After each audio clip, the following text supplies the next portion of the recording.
Spiky Bits.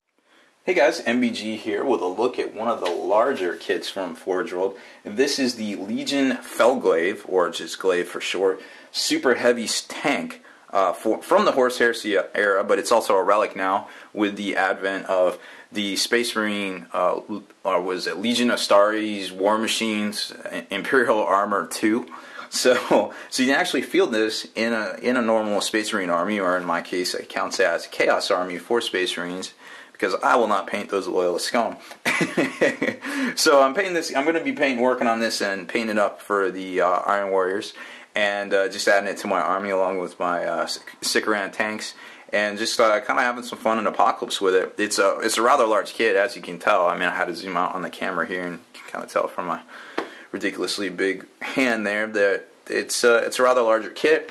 It contains 3 of the sprues from the Baneblade, basically the chassis, none of the turret and or weapon options, which I guess is understandable. I can't really complain too much about it. So there's the majority of the components themselves on the sheet, which I will definitely be inventorying. And I'll show you some areas which are really thin, and they got me worried on this kit. But there's some other stuff that I really love. So there's obviously a lot of pieces, a lot of chunks. These are shrunk down because that's just not to scale right there, of course. I just wanted to show you a few gotchas that I noticed after assembling a lot of Bane blades myself. I know where the problem areas tend to lie, and if you have ever had to basically attach the wheels and the treads around here, sometimes they tend to get a little cantered when you put them on, but it looks like you're supposed to glue those on later from, where is it, right here. It looks like you just lock on the plastics onto the actual resin parts themselves, so I'm hopeful there. Although the treads, which I'll show you in a second, came a little warped in the bag.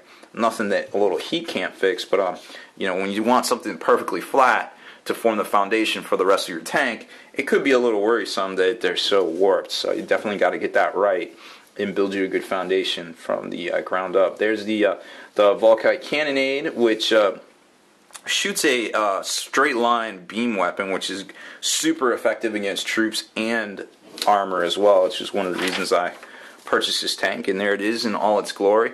Of course, the doors here came cast in resin. They're rhino size, which I will definitely be replacing with none other than some Chaos Ironware doors there, and I probably won't glue them in because I'm thinking that when the next book comes out for the Horus Heresy Istvan Saga Part 3, that there's going to be a lot of new Iron Warrior stuff, hopefully, and I'm not sure which doors I might prefer, so we'll see how that goes.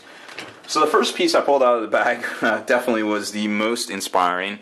Here is the actual turret itself, and it is quite a large chunk of pewter, and I definitely thought of harking back to the old 90s sitcom Tool Time with Tim Allen, and where you go, arr, arr, arr, arr, more power, and that's definitely what I thought of when I saw this one here, because there's all sorts of craziness going on right there, and I wasn't on board with the whole hemispherical turret dome thing, and then when I saw this, I was like, well, you know what, that actually doesn't look too bad, and I'm on board with that now.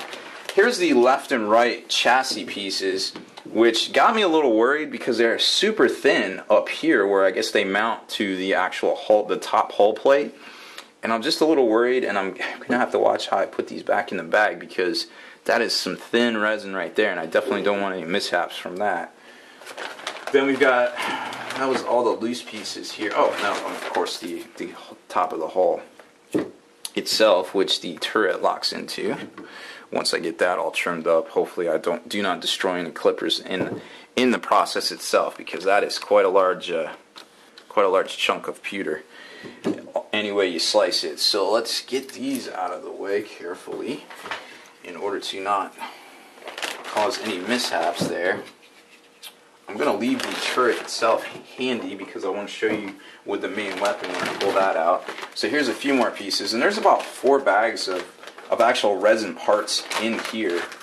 Here's the main weapon without the end to it, the basically a nozzle, I guess, for lack of a better term. So the Volkite Cannonade. Here's your front turret, and here's your engine block piece for the rear as well, where you're gonna glue the stacks on the back.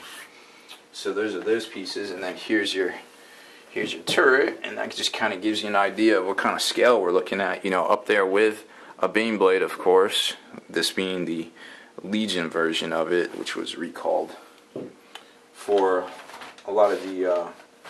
I guess those were the Land Raiders that were recalled for the once the heresy broke out, because the Forge World was overrun with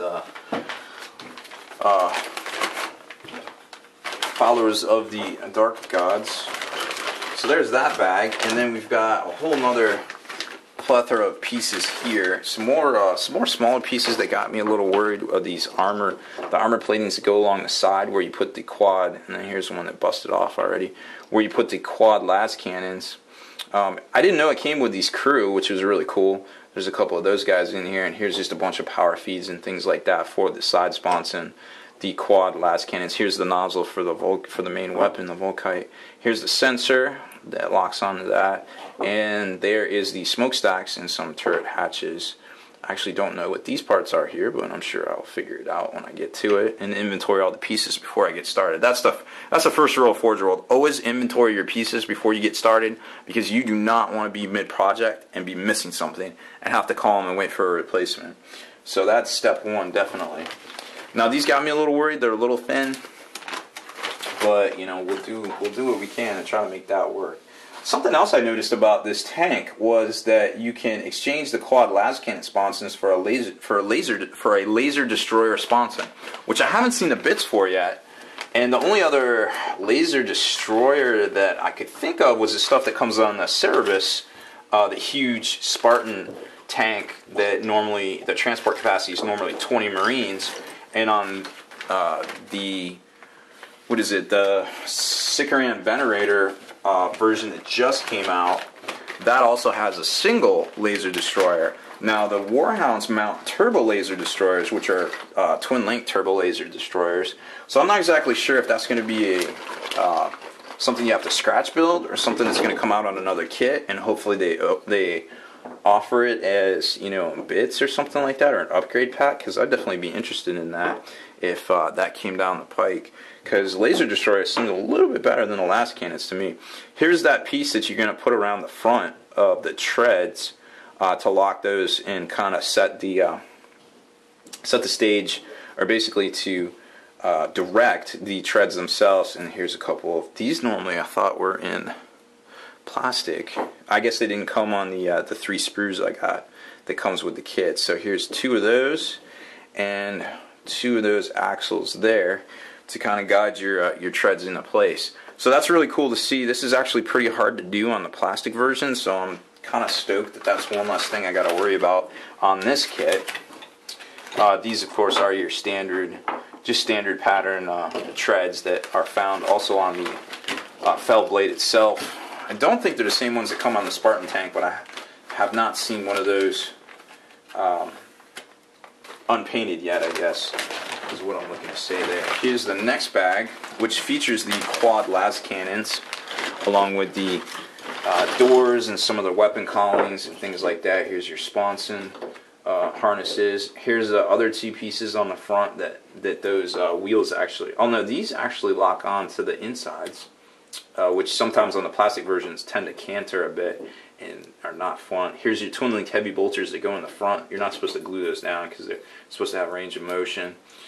Another weapon cowl for the front. The components to the quad lases. So 2 of those. And a couple of other things I don't quite recognize yet, but I'm sure they're nonetheless important. I think that's the heavy bolter cover right there. So lots more resin pieces to check out and have fun with here, I'm sure, in the near future. For me, I definitely got my sights set. I'm not too impressed with the fell blade itself, but I definitely want to check out the Spartan family of tanks, because those seem pretty cool. And as I guess there's more and more rules for field and super heavies in this game, and that thing just seems kind of crazy. I think it can perform a Thunder Blitz attack because it's so big, and it's a tank. I don't think normally they get to do that, but I forget exactly. Haven't checked out those rules in a while. So I'm going to pack this up nice and neat to try not to damage any of it. Throw my rules back in here. And away we go on a fantastic, another Forge-World adventure. So that's pretty much it for this one. That's the Legion Glaive kit, which is a relatively new kit that just came out. I think it's the rules were featured in the Horus Heresy Book 2 Massacre as well. And you can download the experimental rules as well, which I actually happen to have right here from Forge-World. I'm not sure how much longer they can keep them updated. I tend to take them down pretty quick after the books come out with the actual rules in them. So that's pretty much it for this one, guys. Stay in the trenches. Make sure you subscribe to this YouTube channel. Check out the blog, blog.spikybits.com, and be sure to listen to our podcast, forgethenarrative.com. Spiky Bits.